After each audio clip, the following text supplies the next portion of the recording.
In this video, I'm going to share with you how to read poetry as a meditative practice. A few weeks ago, I had a question from one of my yoga students, Jessica.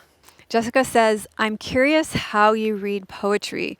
I borrowed a Mary Oliver book from the library and started reading it. It doesn't impact me in the same way they do when you read them in yoga class. Any tips?" Flip open to a random page, read from start to finish. Thanks, Melissa. So this is a great question that Jessica is asking about how to read poetry. You see, over on my main YouTube channel, Yoga with Melissa, I usually read a poem at the end of each one of my yoga classes, and my students love it. So why is it when she hears the poem read out loud after the end of a yoga class, her experience is so different from when she just borrowed a Mary Oliver book from the library, same poem. I often read a lot of Mary Oliver, and she just starts reading it.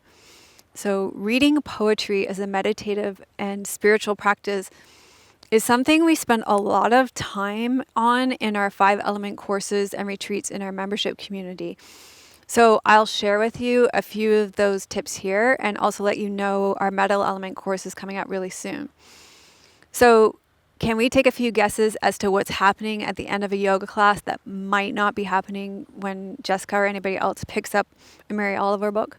Which, by the way, I love Mary Oliver poetry, and I know you do too, and I often read her poems in my classes. So the answer is not the poetry that she's chosen. So let's start with embodied awareness. At the end of a yoga class, Jessica is most likely in a different state of embodied awareness than she might be when she picks up a book in the middle of the day or off the library shelf. So the first thing we can do is to prepare our bodies to receive poetry.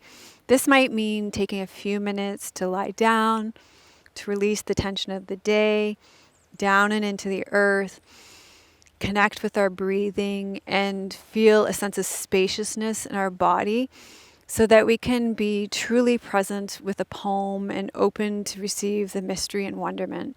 Then next we can sit up and align our bodies so that we can be present with the poem. At the end of a yoga class, we aren't rushing, or we let go of rushing. We're not rushing to get to the poem or to know the poem. We're generally in a state of receptivity. So how can we be in that state of receptivity in our body to receive a poem? Maybe not by going through a whole yoga class.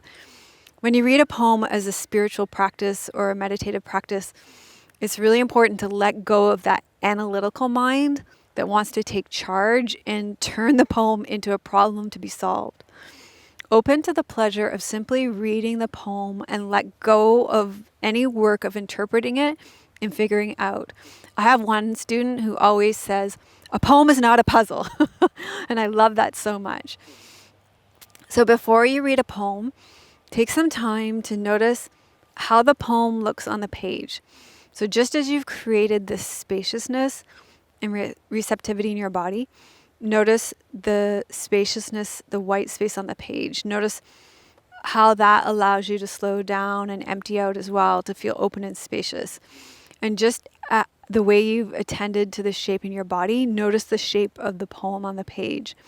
How's that impacting you in the moment as well? Now, before I give you the last few tips, I have more. Generous, right? And be sure to like and subscribe. Thank you for all of you for subscribing. Share this video with a friend or two. I really appreciate the support. And put poetry can be a meditative practice in the comments. Put poetry as a meditative practice. And if you'd like to explore this more with me, poetry as a meditative practice is always part of our retreats and courses in our membership community. And we have a metal element course coming up right now. Okay, so let's continue. I'm giving you everything right now. The next thing is to read the poem out loud. Notice how it sounds. Poems are lyrical and musical, and they're meant to be heard. So let the poem delight your senses. And allow yourself to be in the poem, accept its mysteries, immerse yourself in the poem's atmospheres, the tones, the textures, the sounds, the images, the rhythms, the way it moves, how it feels. Remember, you don't need any training for this, just a curiosity and a willingness to be open and listen. So notice what you enjoy about the poem and really allow yourself to savor this like a good meal. In the 5 element courses, we often even just pull out one line of a poem and let them be our mantra for a day or for a week. My students and I will often go walking with a line from a poem. I had a student just this morning talk about how she has one poem that I think it was like empty out and let go. It's just one poem that we've been sharing on resilience right now that she's been carrying with her, and it's just been such a healing balm and an aspiration and an intention for her. So even just if there's one line that resonates with you so much, take it with you and let it be like a friend that holds your hand. So like I'm getting poetic about this. Anyway, I'm rambling now. So enjoy. Let me know how this goes in the comments, and we can continue this conversation. Namaste.